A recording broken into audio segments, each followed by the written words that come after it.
सर्वप्रथम सर्वांना श्री स्वामी समर्थ। उद्यापासून पितृपक्ष असं म्हटलं जातं।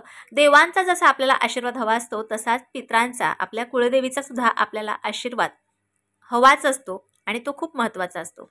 पितरांची सेवा ही पितृपंधरवड्यात अगदी आवर्जून केली जाते किंवा अगदी 15 दिवस सेवा जमली नाही तरी पण सर्वपित्री अमावास्येला तरी हा नैवेद्य गोडाधोडाचा ठेवला जातो। प्रत्येकाकडे वेगळी प्रथा आहे आणि प्रत्येकाच्या मनात वेगळ्या सेवा करण्याची एक उत्सुकता असते। आपल्या घरातून 15 दिवस रोजच्या रोज पितरांची सेवा झाली तर बघा, आपल्यावर आपले पितृ खुश होतात, आपली प्रगती होते। ज्या ज्या लोकांना पितृदोष आहे त्या लोकांची प्रगती खुंटलेली आहे, थांबलेली आहे। ज्यांचा पितृदोष दूर झालेला आहे, कमी झालेला आहे, त्यांची मात्र प्रगती अगदी जोरात असते। त्यामुळे पितृदोष असो किंवा नसो, परंतु 15 दिवसात आपल्याकडून सेवा ही झालीच पाहिजे। तुम्ही सेवा कुठलीही सुद्धा करू शकता, परंतु आज जो मी तुमच्यासाठी सेवा किंवा उपाय घेऊन आले तो अत्यंत महत्त्वाचा आहे। ज्यांना कुणाला हवा असेल त्यांना व्हॉट्सअपला जाऊन शेअर करा आणि व्हिडिओ आवडल्यास लाईक, शेअर, सबस्क्राईब मात्र जरूर करा। तर बघा, प्रत्येक दिवशी, उद्यापासून प्रत्येक दिवशी तुम्हाला जमेल तसा हा उपाय करायचा आहे। कधी तर दुपारच्या 12च्या सुमारातच हा उपाय करायचा आहे। बघा, ज्या वेळेला आपण हा उपाय करतो त्यावेळेला आपले पितृ उंबरठ्याच्या बाहेर असतात। सूक्ष्म रूपात 15 दिवस हे आपल्या उंबरठ्याच्या बाहेर असतात आणि त्यांच्यासाठी आपण काय कृती करतो, काय करतो हे सर्व पाहत असतात। त्यामुळे त्या दिवशी पासून 15 दिवस तरी आपल्या घरात भांडण तंटा होणार नाही। पितृंना काही लोक खूप बोलतात की ते असे होते तसे होते, असं काही बोलू नका। गेलेल्यांना कधीही वाईट बोलू नये। तर छानपैकी तुम्हाला हा उपाय करायचा आहे, ज्यांनी तुमची प्रत्येक कामं अटकलेली असतील ती कामं होणार आहेत। प्रत्येक कामात तुम्हाला यश मिळणार आहे, तुमची प्रगती होणार आहे, कारण तुमचे पितृ तुमच्यावर खुश होणार आहेत। घराच्या बाहेर हा आपल्याला उपाय करायचा आहे। काय करायचं आहे सांगते का?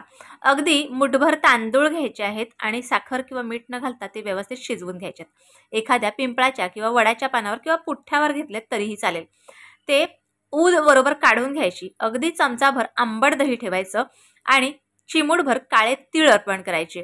आपलं तोंड दक्षिणेला असेल ह्याची काळजी घ्या। त्यानंतर पितरांना नमस्कार करा आणि हा जो दही भात आहे तो आपल्या घराच्या बाहेर जिथे कुठे पक्षी किंवा प्राणी येत असेल तिथे नेऊन ठेवायचा।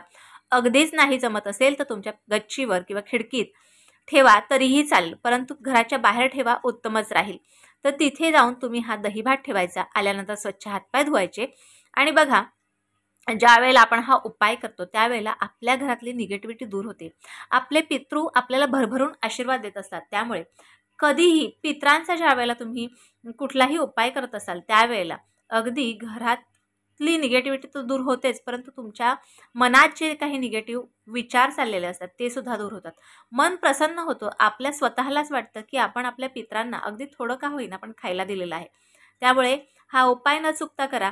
आपल्या प्रत्येक कामात यश प्राप्ती होईल ह्या उपायाने, आपले पितृ खुश होतील याच उपायाने।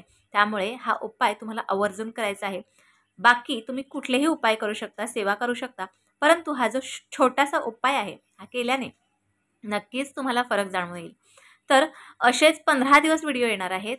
व्हिडिओ लाईक आणि शेअर, सबस्क्राईब करा, कारण प्रत्येक व्हिडिओ तुमच्यापर्यंत जर पोहोचवायचा असेल तर तुम्ही सबस्क्राईब केलेलं असेल तर नक्कीच तो व्हिडिओ तुमच्यापर्यंत पोहोचते। तर चला भेटूया पुन्हा अशाच एका नवीन व्हिडिओसोबत।